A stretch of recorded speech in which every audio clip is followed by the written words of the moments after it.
So I'm just sitting here at work. It's Friday the 18th, about 2 o'clock, and I'm kind of getting the camping bug because I just checked the weather in the high desert this weekend. It's only going to be about 80 out in Lucerne, Johnson Valley area, which is pretty mild for this time of year, and I'm wondering if we can just sneak another one in before it gets too hot.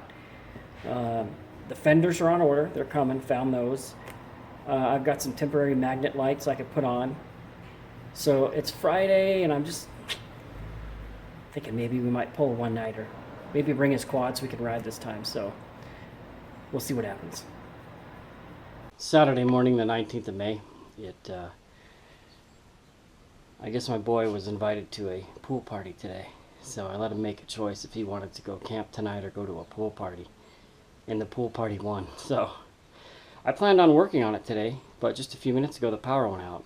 And then I did a little Facebook post in our community, and everybody says power's out for like some 40 square miles or some crazy thing. Which, like I'd mentioned before in some other episodes, that sometimes we lose power in the high desert. So good thing I got that generator from my bro Ryan, because now I'm going to hook up the refrigerator, the swamp cooler in the house, shut all the windows and doors except for the garage, and force that cold air out through the garage. I never got this light on.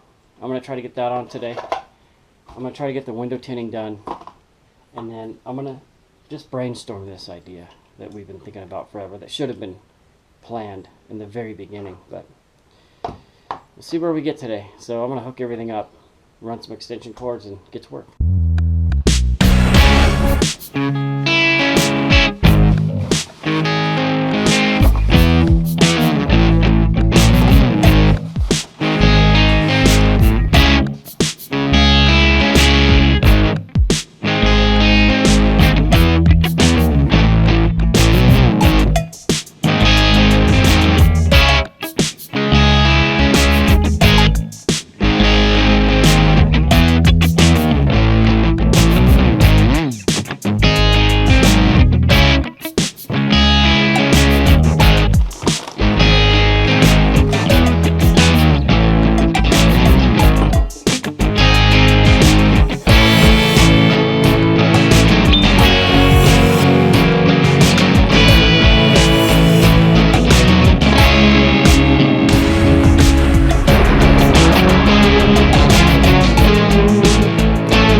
This is the fridge and the swamp cooler. This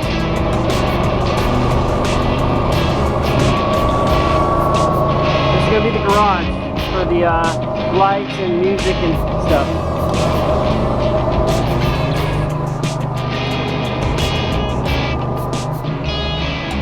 The fridge is over there beeping. We'll fix that. And then take care of this.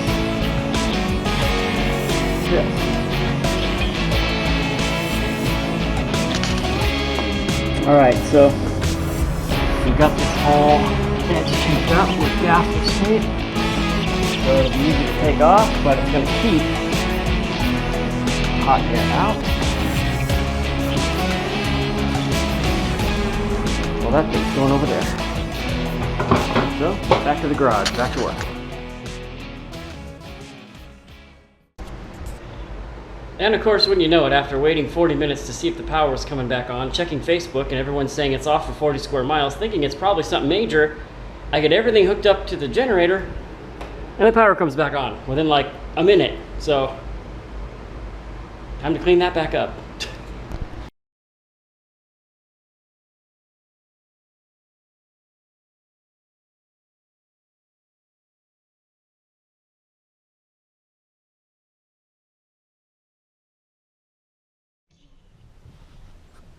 Is it working? Yeah. So the last couple times that I've taken the kids riding since we've got their quads, I've had to just sit there and watch. It's the first time I've ever had to do that. Before, with the two older ones, when they were riding now, like these guys are riding, I had a quad to ride with them. So, you know, I bought that junker on a previous episode you saw for $500, but it needs quite a bit of work before I can actually ride it around. And it's a 400, so to follow around my kid on his 50 it's kind of overkill. So I've been keeping my eye on Craigslist for about 6 months, 5 months, and I wanted to find just an old-fashioned little ATC for a few $100s, which are very rare to find, because they're kind of desirable. The old Honda 185s, 200s and stuff. But I did find one in this ad right here, and this was a month ago I found it. And I texted the owner, and they said, look, we're not going to be back up to our house for a month up here in the mountains. So I've waited an entire month, and I've kept in contact with them, and we're going to go see them today in about 12 minutes to pick it up. So we'll see how that goes. Then I'll have something I can put around with my boy. We go to the bottom of the dunes again there, and Dumont at the bottom. I can just put around with him, you know, and have some fun, right? Mm-hmm. So we have an appointment time there, and we're a little early. We're just hanging out. Apparently, a lot of people called during the month that the ad kept running, but they promised me I was first shot, so let's see how this goes. Mm-hmm. All right, so we just picked it up. No carburetor on it, no airbox, but it looks to be in pretty decent shape. So I got it $550. Check it out. You checking it all out? Yeah. Just need some gas and need to nail that down. Yep. Needs a spark plug. And you need to put some oil in this. We'll go through it all. It's an 82 185. And I'll go through it all. I got a connection for tires, not a problem. And it's got a good old-fashioned super trap pipe on it from the 70s. Had one of those on my XR100 when I was 13. So we got her in here. We're gonna head home and start tinkering. Here we go.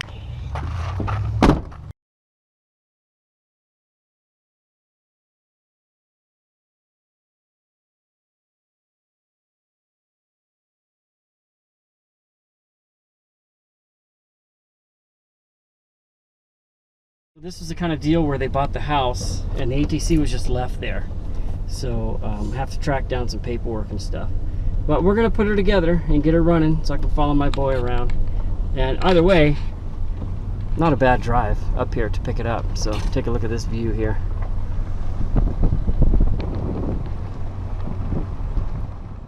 There was so many people in line. This guy right here in this white Dodge was waiting at the bottom of this lady's road. He wanted to buy the ATC, and he just offered me more money for it than I just paid. And I told him, sorry, I want to keep it. So he's going bye-bye right there. And then we're headed back down to the desert. So this will be fun. And there was no spark plug like we talked about, no carburetor. So I connected a spark plug. I actually had the exact one in my toolbox that it called for on the internet, and it does have spark, which is good. So I pulled the carburetor out of the plastic bag that we found it in, and it was all taken apart with all of the old jets out, and whoever owned this before had purchased all new jets for it. Now, we bought it from high altitude, 5,700 feet, so I lived up there for 20 years and know that you have to rejet your stuff to make it run halfway decent. So I'm thinking he probably was trying to do that. I'm going to go on the internet right now and figure out what proper jetting is for sea level to like 2,500, which is where we're going to be riding it. So we're going to play with that and see where we get. Okay, so I just realized something.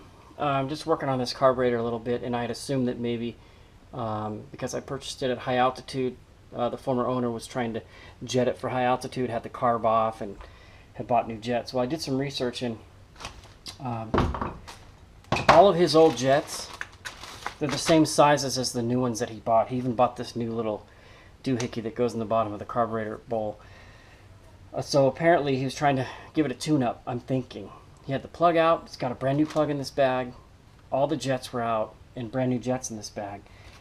But when I was trying to find the numbers off of the main jet, I noticed it was clogged in the middle.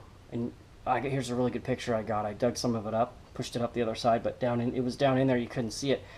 So it's not going to start, you know, if that's clogged. So I'm wondering if he was chasing that and didn't see that. Don't know the owner again. This thing was left in a house that got repoed and sold. So I really don't know what I'm getting into. I don't know if it's even going to run. I'm assuming it is, because The oil in it's kind of dirty. It's got a new pipe on it that has been used, I could tell. And there's fresh mud and stuff under the fenders. So I'm at a standstill for now. What's important about this is if I can get this thing running, we can do another camping trip, and you know, my little boy can take his little 50 and I can follow him around. We could go on little trail rides and stuff. So that's why it's important to me to get this running as soon as I can. And the carburetor's filthy inside. I don't know if you can see down in there. It's filthy down in there. It's filthy all here on the back of the floats.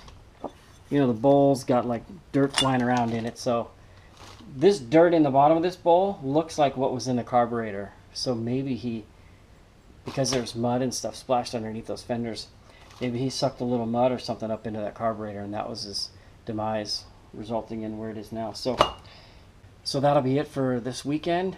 Not a lot of camper stuff. Got fenders coming. They should actually be waiting for me at my work. I think UPS dropped them off there. So we're going to do the fenders soon. We're going to do more camper stuff. It's been a little bit since I've done anything. I'm going to be back to work in the morning. Happy Memorial Day, you guys. And we'll see you next time with camper updates and more stuff to get done on that thing.